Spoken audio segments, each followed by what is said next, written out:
नारायण। 10वां विद्या श्रृंखला की इस धारा में आज हम भगवती धूमावती के प्राकट्य के विषय में शक्ति संगम तंत्र के आधार पर कथा आपको बताएंगे। और उसी के साथ शक्ति संगम तंत्र में जो कथा दी गई है उससे भिन्न कुछ कथा नारद पांचरात्र के अंतर्गत बताई गई है, जो कि प्राण तोषणी तंत्र के 5वें कांड के 6ठे परिच्छेद में बताई गई है। तो उस कथा का भी हम थोड़ा यहाँ परिचय आपको देंगे। नारद पांचरात्र सम्मत जो धूमावती के प्राकट्य की कथा है, उस कथा में भगवती बगलामुखी और धूमावती इन दोनों में कहीं एक रूपता ध्वनित होती है, तो उसका हम संकेत मात्र आपको कर देंगे। इसके अतिरिक्त इसी क्रम में हम भगवती धूमावती के अंग भेद जो कि आगम रहस्य के 6ठे पटल में कहे गए हैं उनसे आपको अवगत कराएंगे, और भगवती धूमावती से संबंधित जो प्रमुख ग्रंथ हैं उनके नाम भी आपको बताएंगे। तो सबसे पहले शक्ति संगम तंत्र के छिन्नमस्ता खंड के 6ठे पटल में भगवती धूमावती के प्राकट्य के विषय में जो कथा कही गई है उसका हम सारभूत जो है कथन आपको कर देते हैं। तो वह कथा इस प्रकार है कि भगवान शिव के अपमान के लिए दक्ष प्रजापति ने जो यज्ञ का आयोजन किया था, उस यज्ञ में भगवती सती भगवान शिव से हट करने के बाद पहुंच गई थी। वहां उन्होंने देखा कि वहां तो भगवान शिव का अपमान करना ही परम उद्देश्य था, तो उससे वह बहुत ज़्यादा आहत हुई और उन्होंने स्वयं को अग्निकुंड में दाह कर दिया। यह प्रचलित कथा ही है।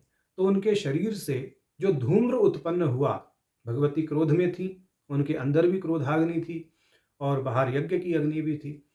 तो जो धूम्र उनके शरीर से उत्पन्न हुआ, उस धुएं से भगवती धूमावती का प्राकट्य माना जाता है। तो यह कथा शक्ति संगम तंत्र के छिन्ना खंड के 6ठे पटल में श्लोक संख्या 23 से 26 यहाँ तक कही गई है। तो उसका पाठ कर देते हैं।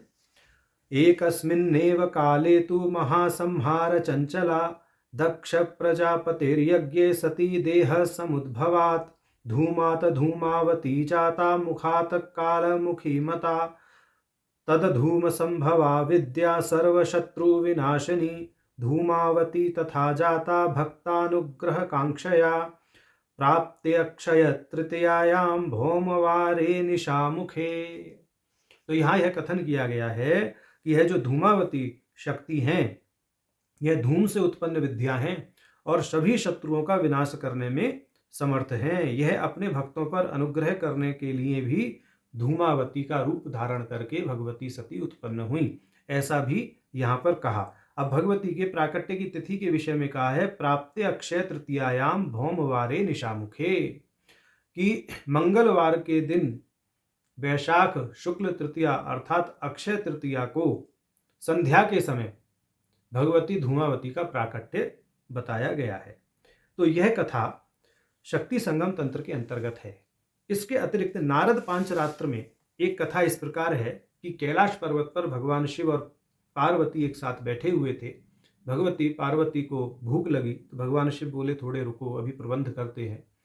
परंतु थोड़ा समय अधिक बीत गया तो भगवती पार्वती की जो भूख थी उससे बहुत आतुर हो रही थी। वह उन्होंने भगवान शिव से पुनः कहा, बोले नहीं भोजन चाहिए। भगवान शिव ने पुनः टाल दिया। तो अपनी भूख को सहन न करने के कारण वह थोड़ा उतावली हो गई और भगवान शिव का ही भक्षण कर लिया। तब भगवान शिव ने योग माया से स्वयं को पुनः प्रकट करके कहा कि भगवती आप क्या कर रही हैं? मेरे अतिरिक्त ना तो कोई पुरुष है और आपके अतिरिक्त कोई स्त्री भी नहीं है। अगर आपने ऐसा कर लिया तो सृष्टि कैसे चलेगी?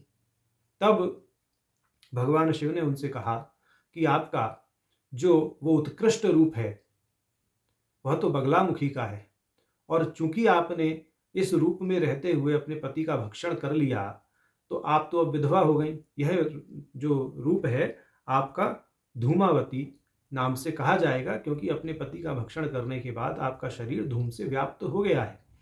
इस प्रकार का कथन नारद पांचरात्र में कहा गया है और इसका प्रमाण हमें प्राण तोषणी तंत्र के 5वें कांड के 6ठे परिच्छेद में मिलता है। जो लोग विस्तार पूर्वक इसका अध्ययन करना चाहते हैं वे प्राण तोषणी तंत्र का अवलोकन कर सकते हैं। इसके अतिरिक्त कुब्जिका तंत्र के अंतर्गत भी ऐसा कथन है कि भगवती धूमावती का नाम जो है वह धूम्रासुर के वध करने के कारण पड़ा। वस्तुतः भगवती ने जब धूम्रासुर का वध किया तो वह धूमावती नाम से जानी जाने लगी। ऐसा प्रमाण भी कुब्जिका तंत्र से प्राण तोषणी तंत्र के अंतर्गत जो है उद्धृत किया गया है। तो वहां कहा गया है, धूमावती महामाया धूम्रासुर निषूदिनी धूम रूपा महादेवी चतुर्वर्ग प्रदायनी। और यह जो धूम्रासुर का वध करने वाली धूमावती भगवती हैं, ये चतुर्वर्ग अर्थात धर्म अर्थ काम मोक्ष सब कुछ देने में समर्थ हैं, सब कुछ प्रदान करती हैं। ऐसा प्राण तोषणी तंत्र के अंतर्गत कुब्जिका तंत्र का कथन कहा गया है। अब बात करते हैं आगम रहस्य में जो भगवती धूमावती के अंग भेद बताए गए हैं उनकी। तो भगवती के अंग भेद इस प्रकार कहे गए हैं, धूमावत्यांग मंत्राश्च वीरेशो वटुकः शिवे प्रत्यंगिराश्च सरभस्तथा पाशुपतो मनुः संहारास्त्रंश्च ककुदी तथा कर्कटशिवे मारणी त्वरिता विद्या कुल्लुका पंचकम शिवे। तो यहाँ भगवती के अंग भेद इस प्रकार हैं, वीरेश, बटुक, प्रत्यंगिरा, शरभ, पाशुपत मंत्र, संहारास्त्र मंत्र, ककुदी, कर्कटी विद्या, मारणी विद्या, त्वरिता विद्या, कुल्लुका पंचक। यह भगवती धूमावती के अंग भेद आगम रहस्य में बताए गए हैं। अब भगवती धूमावती से संबंधित जो साहित्य है उसके विषय में संक्षिप्त चर्चा करते हैं।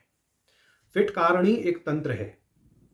इस फिटकारणी तंत्र में भगवती धूमावती के मंत्र, उपासना विधि और उनके महात्म्य को बताया गया है। शाक्त प्रमोद के अंतर्गत भी भगवती धूमावती की साधना के विषय में संकेत मिलते हैं।